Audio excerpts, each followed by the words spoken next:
It's so addicting. It speeds up the system. Crystal meth. It causes paranoia. Devastating. You'll start to see things. It's high. Crystal meth. Paranoia. It's so addictive. It causes paranoia.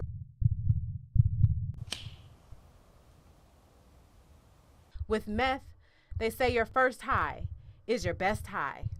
And when that high comes down, all you think about is your next hit. You have high, high, high. You know, it's the speed, the rush. Meth labs have long had a reputation for being a rural problem, but officials say they're creeping into cities and suburbs. And it could be coming to a home near you. A phenomenon this woman knows all too well. It's so devastating, traumatic. I feel like I've lost my future. For 3 months, a woman we'll call Mary Ann has been sleeping on her sister's couch. She was kicked out of her Delta Township home in November after police found out her 45-year-old son was running a meth lab in her basement. I break down and cry quite a bit. It's like I've been in a nightmare throughout this whole thing. And then again, I think, oh my gosh, you know, I could have been in there. The house could have blown up. 2 meth labs, one discovered last night and the other is believed to have sparked a fire early this morning. Something state police say is happening more and more as meth moves in. In this area specifically, what we're seeing with this newer shake and bake or one pot method to produce meth is we're seeing a lot more of it in the cities. And I know that this is true elsewhere in the state, but for example, we've seen and dealt with a number of labs right in the city of Lansing, where in years past they were mostly out in the rural or more suburban areas, but generally the rural areas. So we're seeing a lot more of them in the city, and they've been resulting many times in fires and explosions. What do you think caused this shift from rural areas to urban areas? It only takes a short time to produce now. The odors from the chemicals aren't as pronounced as they were before. When it takes 2 or 3 hours and you've got some really significant chemical smells, it's a lot easier for people to detect. But if you're only doing it for 20 minutes and it's done, it makes it a lot less likely for your neighbors to smell the odor. Tri-County Metro Narcotics Squad Lieutenant Timothy Gill says meth has made a big comeback over the last few years. In 2007, there were 202 meth incidents across the state. Last year, that number was 553, more than double. And this year, officials say at least 4 meth labs in our area have already exploded. Explosions that shake victims and neighbors, both physically and mentally. I'm so hurt, very hurt. And yes, I am angry. Her son's meth habits contaminated her entire house. Countertops, the kitchen, the flooring, the carpet, everything. At 68 years old, Mary Ann was hoping to enjoy the golden years, but after spending thousands to have a specialist decontaminate her home, she fears that may never happen. It's financially devastating. It's Ruined you. It's ruined me. I cannot retire anymore. I would have to work. Getting rid of meth residue is an expensive and time-consuming process.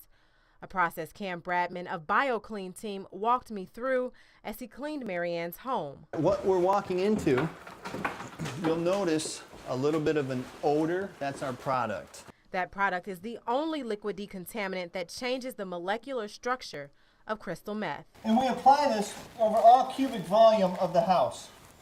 Every surface, ventilation system, drawer, door, the whole deal. The woman who owns the house lives here, and has really nowhere else to turn.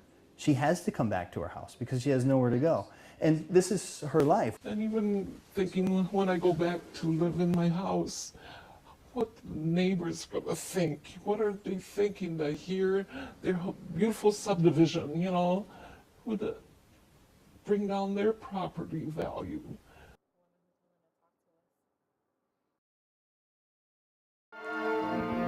Music and magic always come together at whatever place the Lansing Symphony Orchestra plays. And because you picked their place for me, I'm happy to share with you all the high notes and even a few low notes about their sweet-sounding success.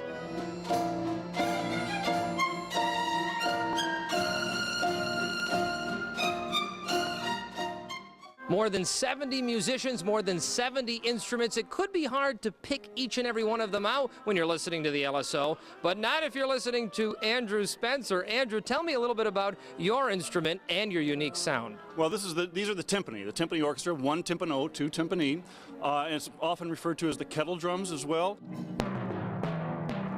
When the orchestra changes from one key to the next, I can just move this pedal here, and this drum will change pitch from here to here to here. So I can play tunes on this, or I can modulate with the orchestra.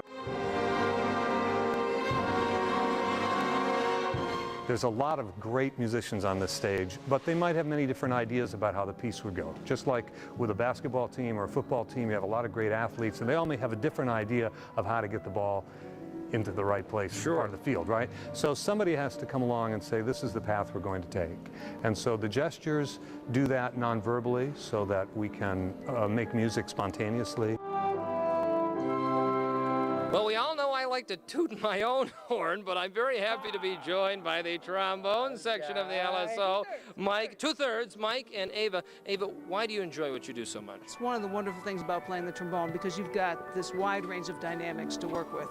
And that's, you know, that's how you play from your heart. Any tricks to the trombone trade, Mike? You got to play very loud. Not hide your heart and your emotions, just to, let it all out and be musical. An interview I've always wanted to conduct. Oh, yeah. Thank you. We are here with the LSO maestro, Tim Muffet. Thank you very much, maestro. Happy to be here. All right, now let's say, hypothetically, I were to take this baton from your hand, the magical baton, and I were to just do this. What would happen? I don't know. Let's find out.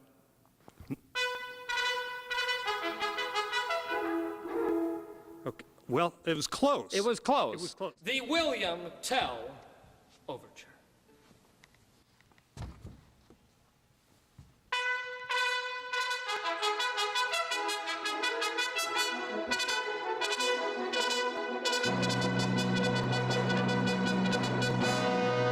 You're going to want to show them the tempo. The tempo. By how you give an upbeat. So you're going to give up in the tempo you want this to go. You know this tune, right? Yes, I do. This is the William Tell Overture, ladies and gentlemen. This is a very recognizable tune, even if I'm conducting.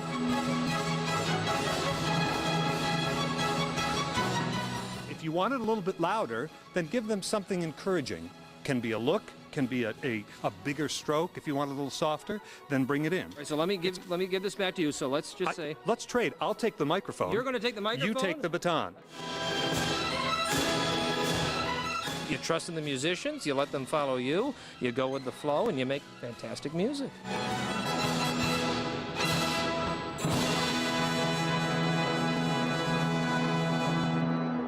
Your Lansing Symphony Orchestra. We just have extraordinary music to work with on a daily basis. And then to work with musicians like those of here, the Lansing Symphony, and to share it with an audience like we have here in Lansing that loves us and appreciates us, what more could you ask for? From my instrument to all of theirs, thanks for listening and learning all about the Lansing Symphony Orchestra. And as always, for helping me pick a place right here on TV6.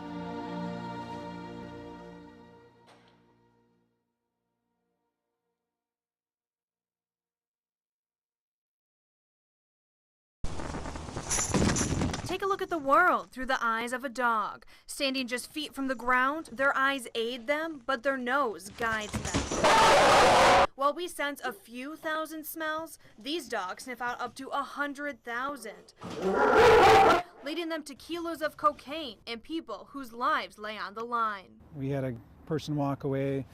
We were able to locate him. He was clinging to life. He was in a hypothermic state, final stages, and we were able to find him.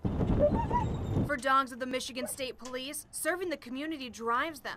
They've saved numerous lives, tracked down countless criminals, sniffed out drugs, and uncovered bombs. It's a good purpose. It's we have a great mission and we have great support by the department and the community. The citizens always like a dog, and we like to work for them too. Get your dog! The mission dates back more than 50 years. To add to the department's strength, service, and smarts, the Michigan State Police added Jocko to the force in August of 1960. While other units use labs or bloodhounds, MSP likes German Shepherds. They're an intelligent dog that can problem solve a lot. They take to the conditioning process really well, and they're a good-looking dog too. Down your dog and reward him! These German Shepherds come from countries like Czechoslovakia, Poland, Hungary, and the Netherlands. They're brought here as puppies with a lot to learn. A lot of these dogs that come from Europe, they grew up on a farm. They haven't seen a car, or they haven't seen slippery floors. In the U.S., many breed dogs for show. Overseas, breeders raise healthier dogs for work and protection. For this job, dogs need to be in top shape. They spend hours working on tracks, obedience, and training. Search.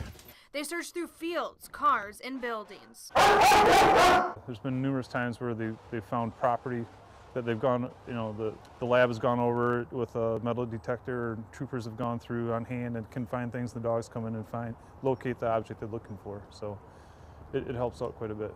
Tools also help. You have 10 seconds to come to the sound of my voice. We'll send in a police dog and he will find you. The Navy SEALs developed this canine cam during the Iraq War. MSP handlers harness it onto their dogs when they search buildings. The canine cam the dogs wear connects to this monitor the handlers wear. Through here, they can get an up-close look at what their dog sees and decide how and when to act. It could save the life of an officer, and knowing where that person is or if they're armed or not it's a lot of information that we need. If a dog thinks his partner is in danger, he isn't afraid to attack. For one dog, protecting his handler meant making the ultimate sacrifice. Next to this fallen trooper memorial hangs this plaque honoring Aiko. 15 years ago, a burglar fatally shot him during a search. Prosecutors charged that man with a felony and remember Aiko to this day. Despite the dangers for these dogs, the job's addictive. They love it. I mean, they want to work. They'd rather be in their patrol car than inside the house. They want to go to work. If I leave the house without the dogs start barking and whining. Work and play go hand in hand. Using their nose to sniff out drugs or spot people means being rewarded with affection and their favorite toy. He just likes to work. He likes to play. I mean, when I say play, it's work for him. From work to home and play, these two become loyal companions. Dogs typically serve 8 or 9 years on call and then go home with their handler for a relaxing retirement, living a life of honor. Through the eyes of a dog, serving with the Michigan State Police is their world. In Lansing, Shelby Miller, 6 News. Like if you're just standing doing nothing.